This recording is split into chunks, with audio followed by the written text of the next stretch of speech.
Kwa majina yangu mimi ninaitwa Samueli Yohana Mokiwa.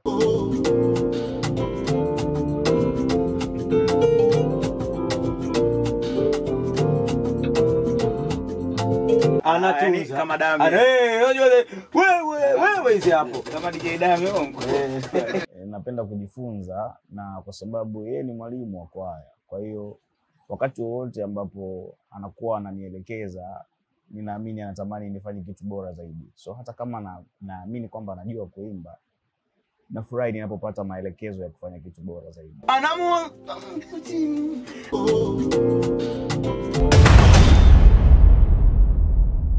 Bukuku anabaki kuwa mwalimu. Hata kama inaonekana ni tuko sawa, lakini kitu alichonacho kama mwalimu ni tofauti na ambacho niko nacho mimi.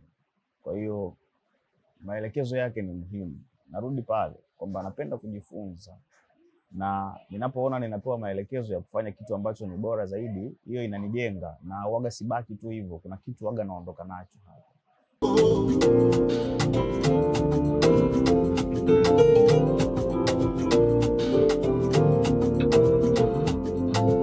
Hii nyimbo kwanza ni kubwa na mazingira ya studio yamekuwa tofauti, lakini pia hata producer ambaye tumefanya naye nyimbo wakati huu ni mtu ambaye pia ni tofauti na nafikiri ni makini zaidi.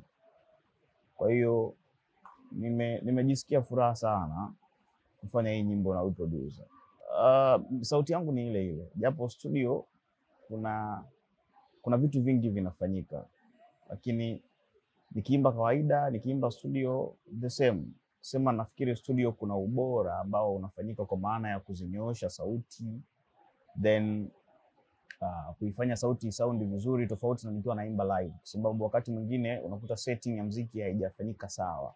Kwa hiyo unapokuwa unaimba kidogo kuna changamoto ya kusikika vizuri, lakini ninaamini nikiimba live na nikiimba studio the same. Issue ni kwamba tu studio kuna mambo ya kunyoosha sauti, kufikisha kwenye tone, vitu kama hivyo, lakini ni sawa. Yeye Mvunje mko free watu bwana. Hapo vipi? Huyu mwogopa. Samu wa maisha ya kawaida ni mtu cool tu ambaye yuko na harakati zake, lakini Samu kwenye muziki, mimi ni mtu ambaye binafsi nimezaliwa kwenye familia ya watu ambao wanaimba. Mamangu anaimba, baba anaimba. So muziki ni maisha yangu, na nikiwa kwenye muziki nakuwa tofauti kwa sababu unakuwa na ile feeling ya muziki, na ninaweza kufanya kitu chochote kwa habari ya muziki. Kwa hiyo Samu wa maisha ya kawaida ni mwingine, na Samu wa swala la muziki ni mtu mwingine kabisa. Sauti ya juu, pitch, kupanda pitch, kwenda sauti ya juu, kuna changamoto kwa sababu key za juu unahitaji uwe mtu ambaye unatunza sauti.